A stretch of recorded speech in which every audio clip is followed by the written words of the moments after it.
Picture this. You're searching the Bureau of Land Management's free online database, which covers over 5 million federal land records going all the way back to 1788. And there, right on your screen, is your ancestor's name. A homestead claim.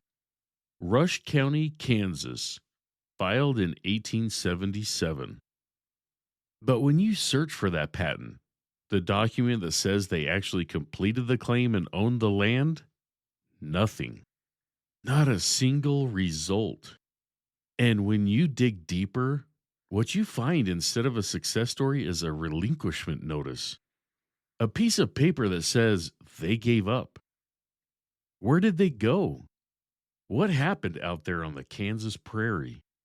I spent weeks chasing this family, and today I'm going to take you through every step, including the wall I still haven't broken through. Let's dive in. Welcome to Ancestors and Algorithms, where family history meets artificial intelligence.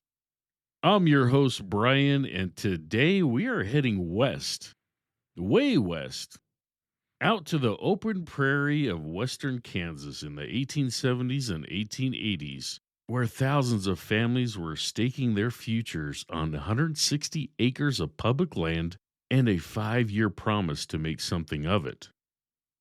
Now, you might be thinking this doesn't apply to your family, but here's the thing. Roughly 2 million homestead claims were filed under the 1862 Homestead Act. And here's the number that should make every genealogist's ears perk up. About 60% of those claims were abandoned without being completed. 60%. That means millions of American ancestors passed through this system, left records behind, and then vanished from the trail. If your family ever lived in the Midwest or Great Plains at any point between the 1860s and the early 1900s, this episode is absolutely for you. I want to start by telling you about a family I've been researching for a few months.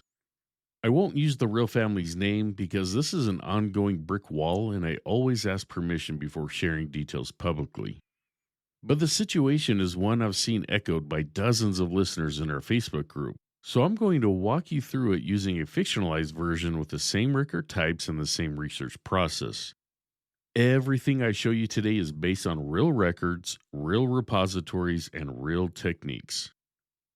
So meet Heinrich Schroeder and his wife Margarita. Heinrich and Margarita were Volga Germans. That term might be new to you, so let me explain.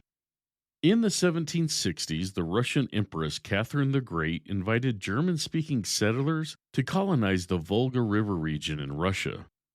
These families lived in German-speaking communities in Russia for 100 years, maintaining their language, their customs, and their Lutheran faith. Then in the 1870s, when the Russian government began threatening their exemptions from military service, tens of thousands of them immigrated. And many of them went straight to Kansas, where the railroad companies were aggressively advertising cheap land in their native German language. Heinrich and Margarita arrived in Rush County. Rush County is in central western Kansas, south of the Saline River. In 1877, almost certainly traveling with neighbors and relatives from the same Russian colony. That is how Volga Germans moved, not as individuals but as communities, anchored to each other by language, religion, and shared memory. I want you to feel for a moment what that arrival would have looked like. A family from Russia. They had never seen Kansas before. They had heard about it from railroad recruiters, from colony leaders who had scouted the land, from letters passed back through the community network. What they found when they got there was, by most accounts, staggering. No trees on the horizon, no hills, just grass in every direction as far as the eye could reach, rolling prairie under an enormous sky, with the wind never quite stopping. Some of the settlers loved it. Some of them got off the train, looked at that emptiness, and turned right back around. Heinrich and Margarita did not turn around.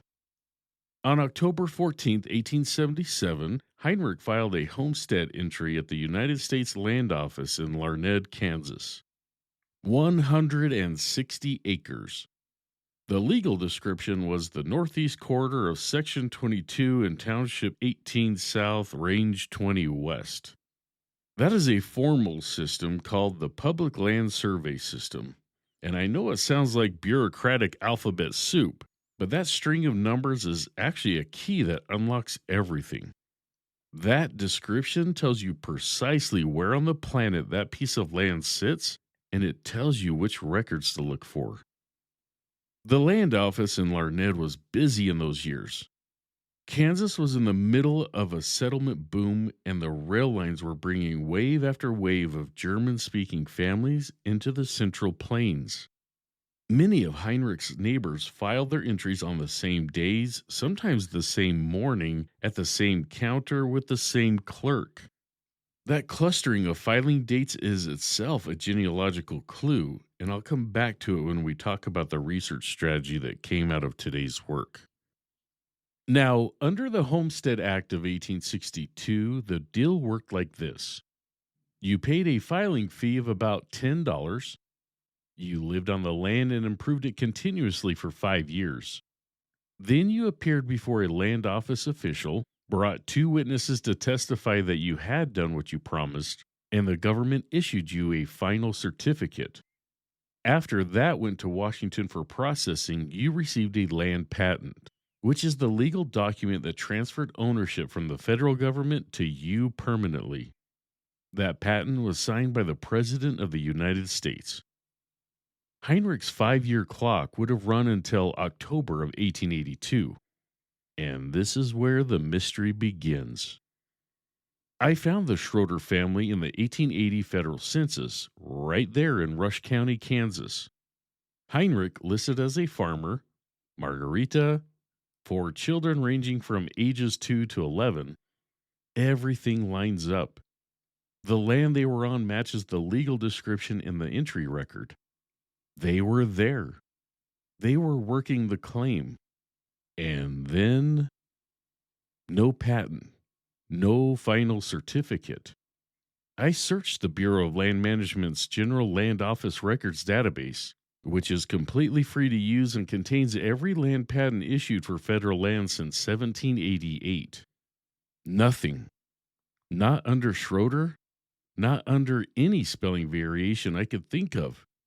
And believe me, I tried quite a few. So I went looking for what might explain the gap. And what I found was something I had heard about but never actually encountered before in my own research. Something called a relinquishment. A relinquishment was the formal legal process by which a homesteader gave up their claim before completing it. You filed a document at the local land office. You surrendered your rights to the land, and the land went back into the public pool available for someone else to claim. Now, the records for relinquishments are not in the BLM-GLO database because the BLM-GLO only covers completed patents. The relinquishment records are in the homestead case files at the National Archives. And here's where I want you to stop for just a moment because this is one of those things that I genuinely did not understand before I started this research. I assumed, like a lot of researchers probably do, that if a homestead claim was abandoned, the records were simply gone. Maybe the family just walked away with nothing. But that is not how the federal land system worked at all. Every homestead entry, whether it ended in a patent or in a relinquishment or in any other way, generated a case file at the General Land Office. Those files were kept. And the National Archives maintains files for both completed and abandoned claims going all the way back to 1863. This means that if your ancestor filed a homestead claim and then gave up on it, there's a very good chance a file about that claim exists in a box in the National Archives at Kansas City or Denver or wherever the relevant regional facility is. And that file might contain a level of biographical detail you would never find in a census record. Witness testimony with neighbor names, a citizenship affidavit, a letter of explanation, 40 acres broken and planted, a well dug, children listed, a whole life documented in the process of trying to claim 160 acres of prairie. This is why we research the land records. Not just because land is interesting, but because land records often tell us things about people that no other record does. And here is where AI started earning its research assistant role. Because before I could use any of these records effectively, I needed to understand the entire landscape of homestead research. What existed? Where was it? What would be in a case file? What other records might help me trace the family's movements? I opened up Perplexity, which is my go to tool when I need current, citation backed research on repositories and record types. Remember our golden rule: AI is your research assistant, not your researcher. And in this case, I needed a research assistant who could rapidly orient me into an unfamiliar archival landscape. Perplexity does this beautifully because it conducts real time web searches and returns answers with citations I can verify. I can see exactly where the information came from and I can go check it myself. That matters enormously in genealogy. Here's the exact prompt I used. Quote, I am researching a Volga German family who filed a homestead claim in Rush County, Kansas in October 1877 and apparently abandoned the claim before receiving a patent. Please provide 1. The key repositories for Kansas homestead records, covering both completed and abandoned claims, with details on how to access them. 2. What documents are typically found inside a National Archives homestead case file from this era? 3. What Kansas state census records exist between the 1880 and 1900 federal censuses that might help me trace this family's movements? And 4. When Kansas began requiring statewide federal records registration and where I might find death records before that date, end quote. Perplexity came back with a response that genuinely reshaped my research strategy. Let me pull out the 4 most important things it told me. First, the BLM General Land Office records at glorecords.blm.gov covers completed patents only. For abandoned or incomplete claims, I needed to go to the National Archives, specifically the case files held in Record Group 49. Perplexity confirmed that the National Archives maintains files for both completed and abandoned homestead claims going back to 1863. For Kansas claims, the relevant facility is the National Archives at Kansas City. I could request a case file using NATF Form 84 if I had the legal land description, which, thanks to that entry record I found earlier, I did. This is one of those moments I want you to write down because it applies to far more families than just mine. NATF Form 84. 4 letters, 2 numbers. That form is how you request a land entry case file from the National Archives. And you can request it even if the homestead was never completed, even if your ancestor walked away from the claim, even if no patent was ever issued. As long as they filed an original entry, there is a file. Free to find, modest fee to request. Second, a homestead case file typically contains much more than just the final paperwork. It can include the original application, a citizenship affidavit if the claimant was foreign born, witness testimony with neighbors' names and relationships, notes about improvements made to the land, sometimes correspondence about delays or disputes, and, if the claim was abandoned, a relinquishment document. For genealogists, these files can be extraordinarily rich. Perplexity cited the National Park Service Homestead Monument Research Guides as a reliable secondary source, which I later verified directly. Third, Kansas conducted a state census in 1875 and again in 1885. The 1885 Kansas state census is particularly valuable because it falls between the 1880 and 1900 federal census years. That is a 20-year gap in the federal record. The 1885 Kansas state census is available on Family Search and can place a family in Kansas as late as June of 1885, which would be crucial for understanding this timeline. And fourth, and this one I want every listener to write down, Kansas did not require statewide vital record registration until 1911. Before that date, death records in Kansas are sporadic at best, dependent on individual county practices and in many counties almost non existent. So, if Heinrich or Margarita Schroeder died in Kansas between 1886 and 1911, there may simply be no death record to find. This is not a failure of research. This is a fact about the records, and knowing it changes how you approach the search entirely.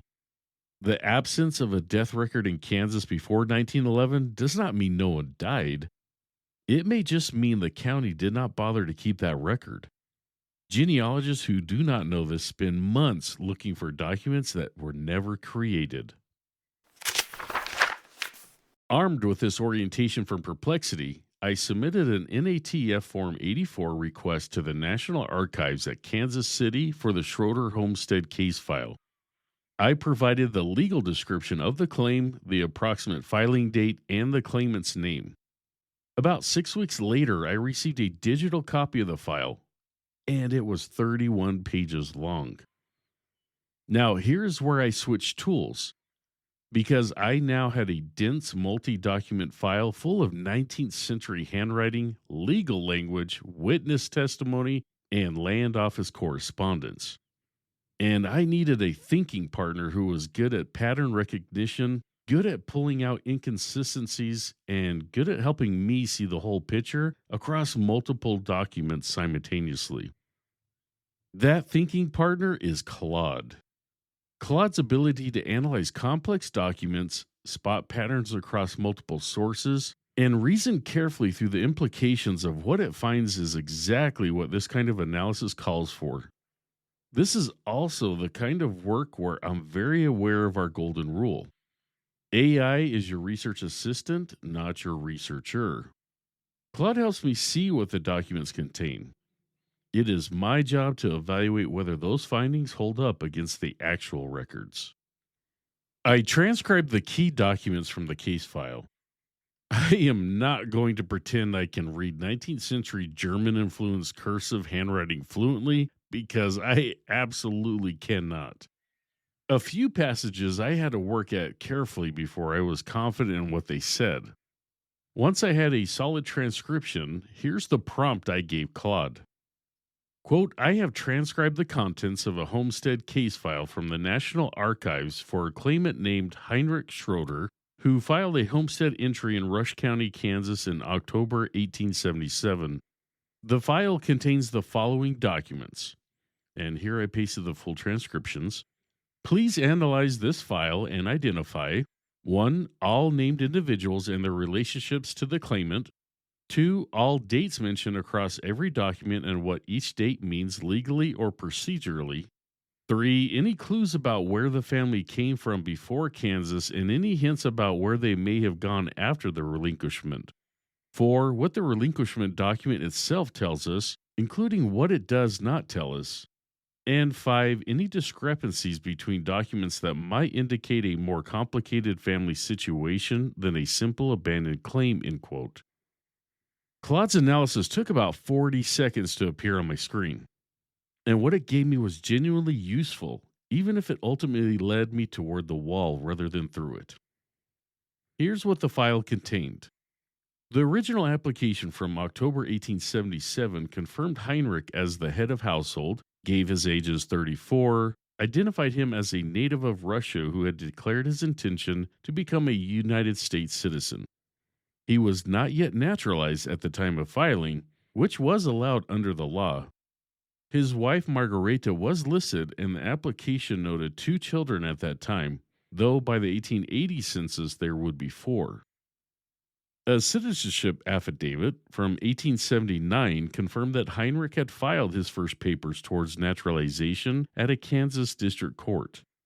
This is actually a meaningful piece of genealogical evidence because naturalization papers from this era sometimes recorded the claimant's specific village of origin in Russia, which could open up a completely new research pathway back to the European records.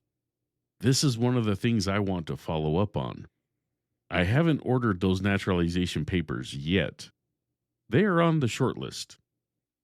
And then there were the witness statements. Two neighbors, Johann Riemann and August Keller, both testified in July of 1880 that Heinrich had been continuously resident on the claim since the fall of 1877, that he had broken and cultivated approximately 40 acres, that he had constructed a dwelling house and a well, and that he maintained a kitchen garden. This is what professional genealogists call corroborating evidence, and it maps directly to the genealogical proof standards requirement for analysis and correlation of evidence from multiple independent sources. Two independent witnesses, not related to each other or to Heinrich, testifying to the same facts. That is exactly what the GPS is looking for. Those witness names, by the way, are almost certainly Volga Germans from the same colony as Heinrich. In these communities, people witnessed each other's land claims because they had arrived together, settled together, and knew each other's situations intimately. Johann Riemann and August Keller are not just names in a legal document. They are almost certainly keys that could unlock where the Schroeder family went after 1886, if I can trace those families through the 1900 census. Now, here's where Claude flagged something that I had almost missed. The witness testimony was dated July 1880. That is the standard 3-year interim proof some claimants filed before the full 5-year final proof. But there is no corresponding final proof in the file. Under normal circumstances, final proof would have been filed in or around October 1882. Nothing. No final proof. And then the relinquishment dated April 18th, 1886. So Heinrich did not abandon this claim immediately. He stayed for almost 9 years. He survived the full 5-year period on paper. He should have been able to file final proof in 1882, but he didn't. And then 18 months later, he formally gave up? Why? Claude noted the gap with precision. Quote, there is a 3-year and 6-month period between the expected date of final proof filing in October 1882 and the relinquishment in April 1886 that is unexplained by the documents in this file. This gap suggests either an obstacle to filing final proof, a dispute about the claim, or personal circumstances that prevented completion. The file does not contain any correspondence explaining this period, end quote. That is exactly the kind of analysis I need from a research assistant. It does not guess. It identifies the gap, describes what it implies, and tells me what is missing. Then it is my job as the researcher to go find what might explain it. That sent me back to perplexity for historical context. I asked specifically about what obstacles a homesteader in central western Kansas in the early 1880s might have faced that could have delayed final proof. Perplexity confirmed what I had suspected from my background reading. The years 1880 through 1882 had been generally productive in that region, but 1883 and 1884 brought localized drought conditions to parts of western Kansas. Then 1885 was a moderately better year, and 1886, the year of the relinquishment, was a deeply difficult year in the Central Plains, a precursor to the catastrophic regional drought of 1887 that emptied large sections of western Kansas of settlers almost entirely. Tens of thousands of families left between 1886 and 1890. The boom that had filled western Kansas was followed by a bust that emptied it. And families who had not yet completed their claims who had no patent to sell often simply walked away. They relinquished. One more thing the historical context research revealed: about 60% of all homestead claims filed under the 1862 Act were ultimately abandoned. 60%. That is not a small number of people. Those are millions of families who tried and didn't make it, whose stories have largely been forgotten because the record of a failed homestead does not survive in the BLM GLO database. It survives in the National Archive case files, and most genealogists don't know to look there. Because after April 18th, 1886, Heinrich and Margareta Schroeder are nowhere. The 1885 Kansas state census did include Rush County, and I found the family there in June 1885. Heinrich, Margareta, and now 5 children, including an infant. The family was intact. The claim was still active. 10 months later, in April 1886, they relinquished it. I searched the 1890 federal census. And here's the hard truth that every researcher working in this era eventually has to confront. The 1890 federal census was almost entirely destroyed. A 1921 fire at the Commerce Building in Washington, D.C., and subsequent water damage from firefighting efforts wiped out approximately 99% of the 1890 census schedules. Only scattered fragments for a handful of states survive, and Kansas is not among them in any meaningful way. For researchers tracing families through the 1880s and 1890s, this is arguably the single most devastating record loss in American genealogical history. The Schroeder family vanished into that gap. I want to be honest with you. I didn't crack this one. After everything I've tried, Heinrich and Margareta Schroeder are still a mystery past April of 1886. And I know some of you are nodding right now because you've been here. You have done everything right. You followed every lead. You found records you didn't know existed. You used AI tools to extract every last clue from those records. And the answer is still out there somewhere, just beyond your reach. I want to sit with this for a moment because I think there's something worth saying about the feeling of a brick wall. It is not just frustration. It is something more specific than that. It is the feeling of being this close. You have a 31-page file. You know this man's name, his wife's name, his children's name. You know he built a house and dug a well and broke 40 acres of prairie sod. You know he was alive in June 1885 because the state census says so. You know he filed a relinquishment in April 1886. And then nothing. He walked off the prairie, and the record-keeping system of the United States simply lost him for a decade. And you are standing on your side of the wall with everything you've learned, knowing the answer is somewhere and not being able to reach it. That is genealogy. That is genuinely, authentically what it feels like to research the people who came before us. And I have been at this for 13 years, and it still feels exactly like that. Let me tell you what I do know and what this research has actually accomplished. Because finding a brick wall is not the same as failing. I ran the 1900 federal census for Kansas, Nebraska, Colorado, and South Dakota. I searched every Schroeder spelling variation I could construct because German immigrant families in this era frequently Americanized their names in ways that are not always predictable. Schroeder became Schrader, Schroeder, Schrouder, Schreeder. I searched all of them. No family matching this profile appeared. The right ages, the right birthplace, the right number of children. Nothing surfaced with confidence. I went back to Claude and asked it to help me think through the most likely migration paths for a Volga German family leaving Rush County, Kansas in 1886. Here's that prompt. Quote, based on the historical settlement patterns of Volga German immigrants in the Great Plains, and given that a family in Rush County, Kansas relinquished a homestead claim in April 1886, what geographic areas would be most likely for them to have resettled?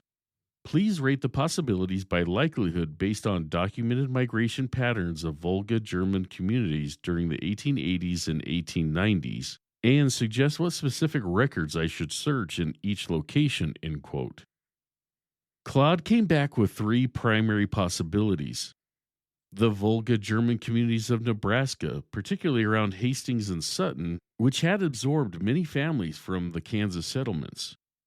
The Colorado settlements around Greeley, where a significant Volga German agriculture community had formed. And the possibility that the family returned east, perhaps to relatives in the established German communities of central Kansas like Ellis or Russell counties. Claude also noted something I hadn't thought of. If Heinrich died between 1886 and 1900, Margareta might have remarried, and any search under the Schroeder name would miss her. Children who were teenagers in 1886 would appear in the 1900 census under their own names if they had married, and potentially in completely different states. The family, by 1900, might look like 5 or 6 separate households rather than one unit. This is the GPS framework working exactly the way it should, even when it doesn't give us the answer we want. The genealogical proof standard requires that we resolve conflicting evidence and reach a soundly reasoned conclusion. And my conclusion, honestly arrived at, is this: the evidence is insufficient to determine where the family went. That is a legitimate genealogical conclusion. It is not a failure of methodology. It is an honest assessment of what the records can and cannot tell us. What I am left with is a set of very specific next steps rather than a resolution. First, I need to write for the naturalization papers. That citizenship affidavit in the Homestead file mentioned that Heinrich filed first papers at a Kansas district court in 1879. Those naturalization records, if they exist, may include Heinrich's specific village of origin in Russia. That opens the European records, which is a completely different research pathway. Second, I want to search the German Lutheran Church records for Rush County. The Volga German communities were intensely tied to their congregations. Church registers recorded baptisms, marriages, and deaths separately from civil authorities and often more reliable. Those records may still exist at the church itself or at a Lutheran archive. Third, I'm going to try a cluster search approach. The neighbors who witnessed Heinrich's testimony in 1880, Johann Riemann and August Keller, were almost certainly from the same Volga German colony in Russia. Where did they go in 1886 and 1887?